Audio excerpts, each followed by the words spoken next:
The sound of shattering glass echoed through the house at 3 in the morning, followed by my mother's voice screaming words I'd never heard her use before. I pressed my back against my bedroom door, heart hammering as I listened to the chaos erupting downstairs. 27 years old, and I was hiding in my childhood bedroom like a frightened child. But nothing could have prepared me for what my family was about to become.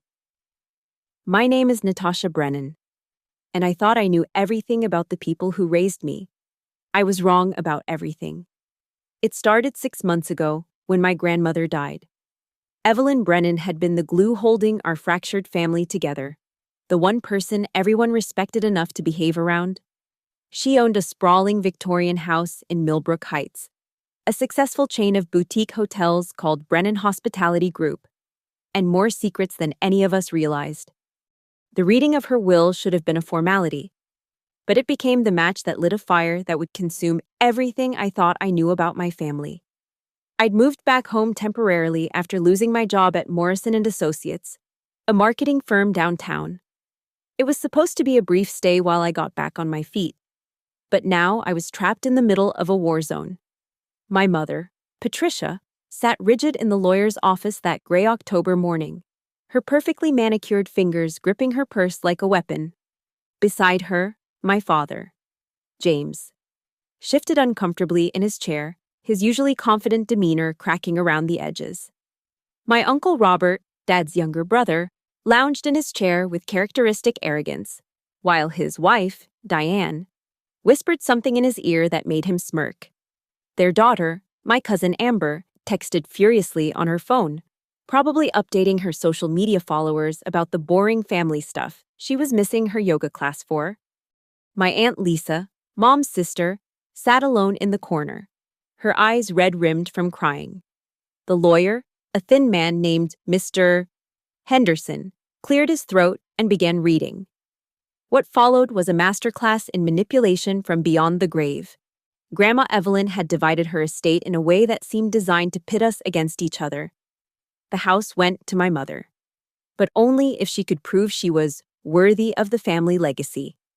The business went to Uncle Robert, but with conditions that would make it nearly impossible for him to run it successfully. Various family heirlooms and smaller properties were distributed with similar strings attached, but the real bomb was saved for last. Grandma Evelyn had left a sealed envelope with instructions that it only be opened if the family couldn't come to an agreement about the estate within 6 months. She'd also established a trust fund worth over $2 million, with the cryptic note that it would only be accessible to the family member who discovers the truth. The room erupted immediately. Uncle Robert accused my mother of manipulating Grandma Evelyn in her final years. Mom shot back that Robert had always been jealous of her relationship with their mother-in-law. Dad tried to play peacemaker, but his efforts only made things worse. Aunt Lisa began sobbing, saying she'd been forgotten entirely, while Amber rolled her eyes and muttered something about drama queens. That was the beginning of the end. Within a week, the accusations started flying. Mom became convinced that Robert was trying to contest the will illegally. She hired a private investigator to dig into his finances, certain she'd find evidence of elder abuse or fraud. Robert retaliated by spreading rumors about Dad's gambling problem, something I'd never heard mentioned before, but which apparently had been a family secret for years. The house became a battlefield. Every conversation turned into an argument. Every meal ended with someone storming out. I found myself walking on eggshells, trying to mediate between people who'd known each other for decades, but suddenly seemed like strangers. The breaking point came when Mom discovered that Robert had been secretly meeting with business contacts from Brennan Hospitality Group. She was convinced he was trying to sabotage the company before she could challenge his inheritance. She confronted him at Thanksgiving dinner, and what should have been a family gathering turned into a screaming match that ended with Robert throwing his plate against the wall and declaring he was done with this psychotic family. But Robert wasn't done. He was just getting started. 2 weeks later, I came home from a job interview to find Mom sitting at the kitchen table, her face white as paper. In front of her were dozens of photographs, documents, and what looked like bank statements.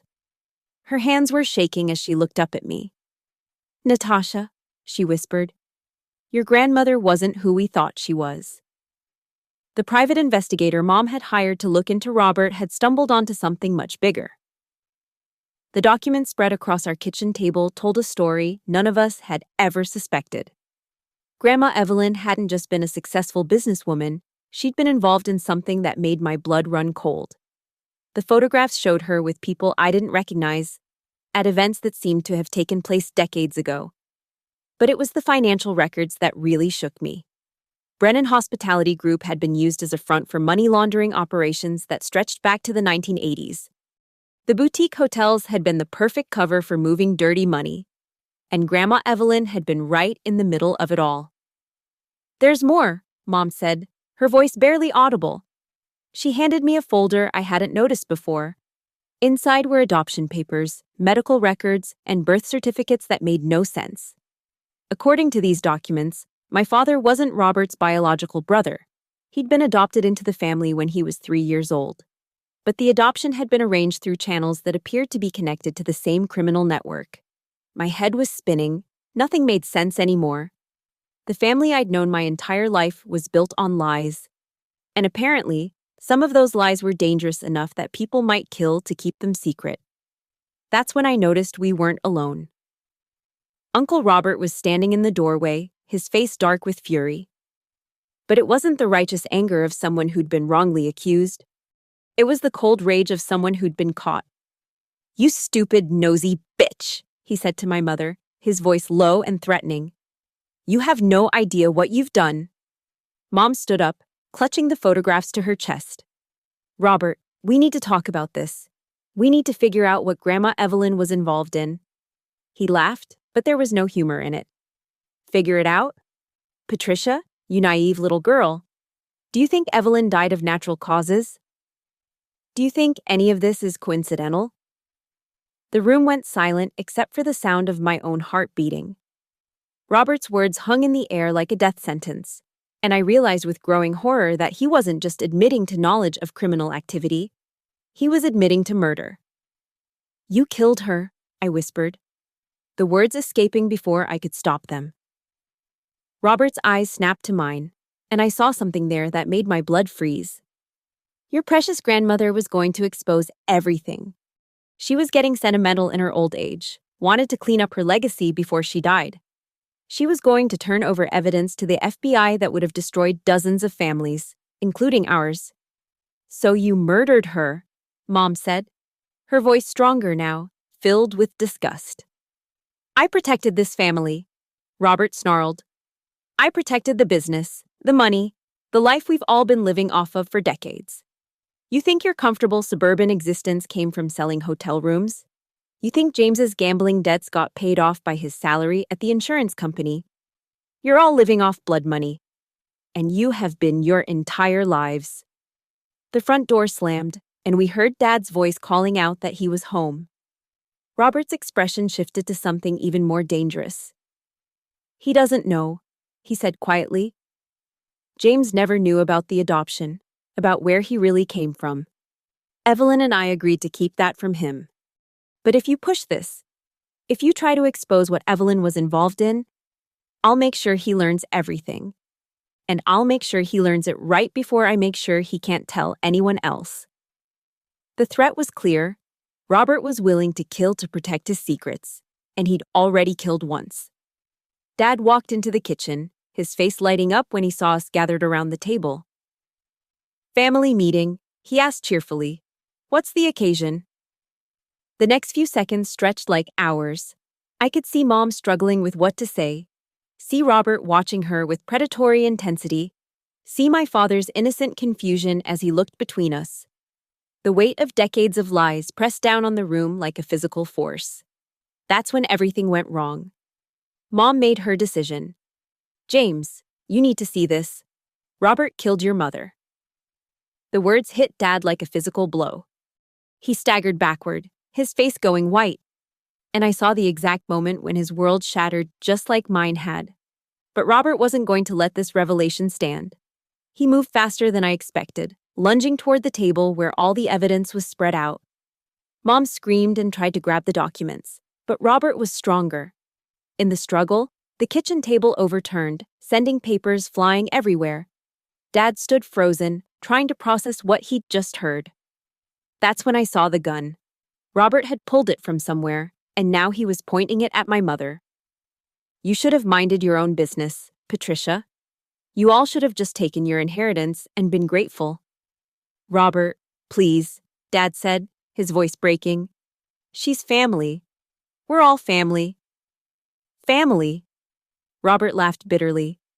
James, you're not even really part of this family.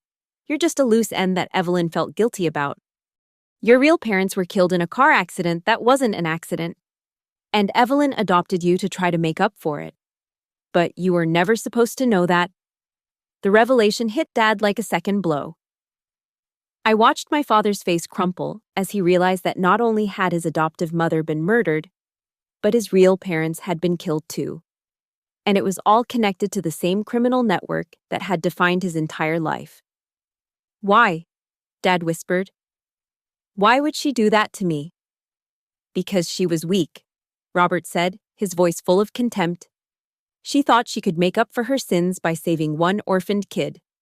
But you can't wash blood off your hands with good intentions. That's when Mom moved. While Robert was focused on Dad, she'd been slowly reaching for her phone. I saw her hit the emergency call button, and I knew she was calling 911. But Robert saw it too. The gun swung toward her, and I didn't think, I just acted. I threw myself between them, and the shot that was meant for my mother caught me in the shoulder instead. The pain was incredible, like being hit by lightning and fire at the same time. I went down hard, blood soaking through my shirt, and I heard Mom screaming my name. Dad finally snapped out of his shock. He launched himself at Robert, and they went down in a tangle of limbs and fury. The gun went off again, this time into the ceiling, and plaster rained down on all of us. Through the haze of pain, I could hear sirens in the distance. The next few minutes were chaos. Dad and Robert were fighting like animals, destroying the kitchen around them. Mom was trying to stop my bleeding while staying on the phone with 911. I was drifting in and out of consciousness, struggling to stay aware as shock set in.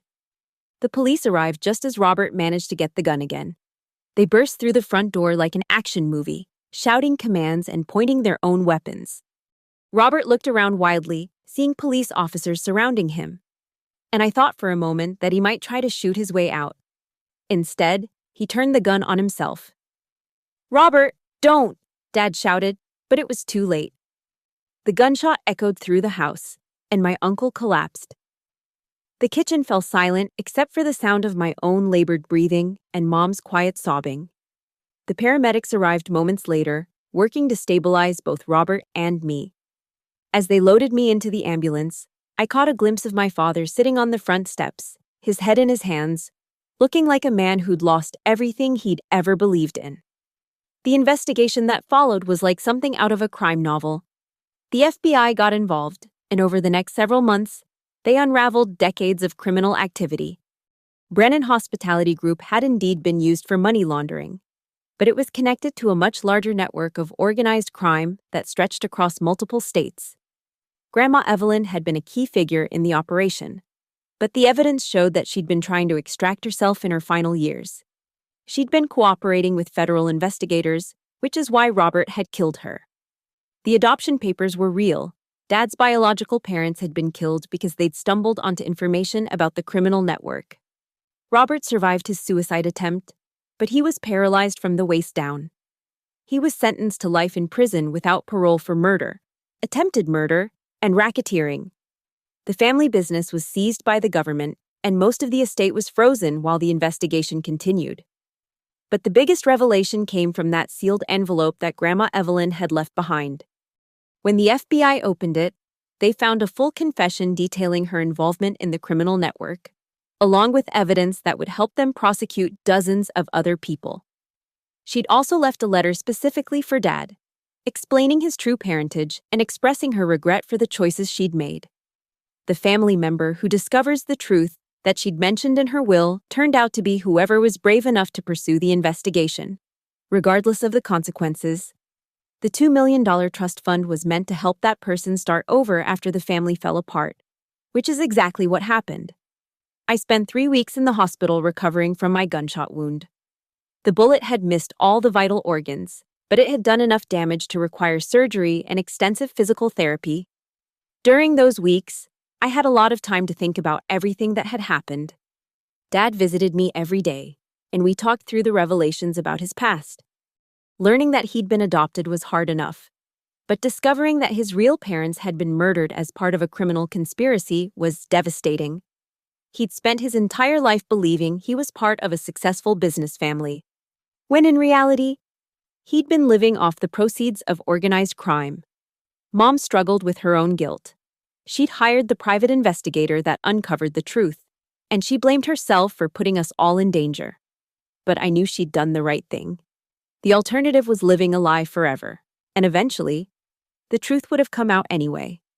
The most difficult part was accepting that people I'd loved and trusted had been capable of such terrible things. Grandma Evelyn had been a warm, caring woman who'd taught me to bake cookies and read me bedtime stories. She'd also been a criminal who'd participated in money laundering and possibly murder. Those two things didn't cancel each other out. They just made her human in the most complicated way possible. 6 months later, I was cleared to return to work. The trust fund from Grandma Evelyn had been released to me, since the FBI determined that I was the family member who discovered the truth by getting shot while protecting the evidence. It was more money than I'd ever imagined having, but it came with a weight that I wasn't sure I'd ever be able to carry. I used part of it to pay for Dad's therapy and to help Mom start over. The house had been sold to pay legal fees, and they were living in a small apartment across town. Our family gatherings were very different now, just the three of us, trying to build something new from the ashes of what we'd lost. The rest of the money went towards starting my own business, a victim advocacy organization that helps families dealing with the aftermath of organized crime. I'd learned firsthand how devastating it can be to discover that your entire life has been built on lies, and I wanted to help other people navigate that impossible situation. It's been 2 years now since that night in the kitchen. I still have nightmares sometimes, dreams where I'm back in that house, listening to the sound of breaking glass and my mother's screams.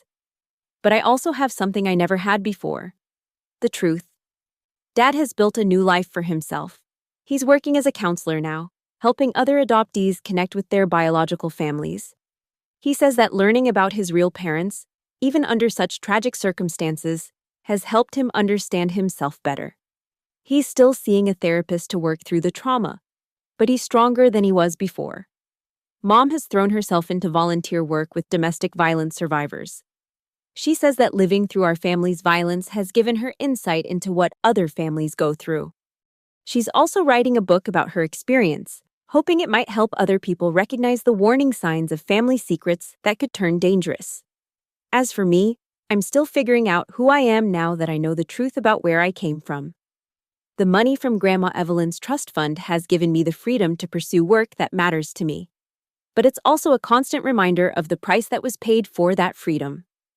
I think about Robert sometimes, sitting in his prison cell, paralyzed and alone. I wonder if he ever regrets the choices he made, or if he still believes he was protecting the family. I wonder if he understands that by trying to keep the truth buried, he destroyed everything he was trying to protect. The strangest part is that I don't hate him. I should. He tried to kill me and my mother. And he murdered my grandmother. But mostly, I just feel sorry for him. He was trapped in a web of lies and violence that started long before he was born. And he made the choice to perpetuate it rather than find a way out. I've learned that families are complicated things. They're not just about blood relations or shared genetics. They're about the choices people make about how to treat each other. Some families choose love, support, and honesty. Others choose secrecy, manipulation, and violence. And some families, like mine, choose all of those things at different times. The family I was born into was built on criminal activity and lies. But the family I'm building now, with Mom and Dad and the people I've chosen to surround myself with, is built on truth and healing. It's smaller, and it's harder. But it's real in a way that the old family never was. I still live in the same city, though I moved to a different neighborhood. Sometimes I drive past the old house, which has been renovated and sold to a young couple with children. I watch them playing in the yard where I used to play, and I hope they never have to learn the kinds of truths that I learned. The FBI investigation is still ongoing. They've arrested dozens of people connected to the criminal network that my family was part of, and they estimate that the total amount of money laundered through operations like Brennan Hospitality Group was in the hundreds of millions of dollars. I've testified in several trials, and I'll probably continue to do so for years to come. But I'm not afraid anymore. The truth was terrifying when I first learned it, but it's also liberating. I don't have to wonder anymore about family secrets or worry about what might be discovered. I don't have to pretend that people are better than they are, or that love is enough to overcome everything. What I have now is harder, but more honest. I have a family that chooses to be together, not because we're obligated by blood or money, but because we've decided to build something better than what we came from. I have work that matters, friends who know the truth about my past and care about me anyway, and a future that belongs to me rather than to the crimes of previous generations. The night the police came to our house, I thought my world was ending. In a way, it was. But sometimes, the end of one world is the beginning of another, better one. And sometimes, the truth really can set you free, even when it comes at a price that seems too high to pay. I'm not the same person I was before that night. I'm stronger, more careful, and more aware of the capacity for both good and evil that exists in every family. But I'm also more grateful for the simple things: honest conversations, peaceful meals, and the sound of laughter that doesn't have to hide any secrets. My family's feud was so deep that the cops had to intervene. But what we built from the ashes of that destruction is something that no one can take away from us, because it's based on truth rather than lies. And that, I've learned, makes all the difference.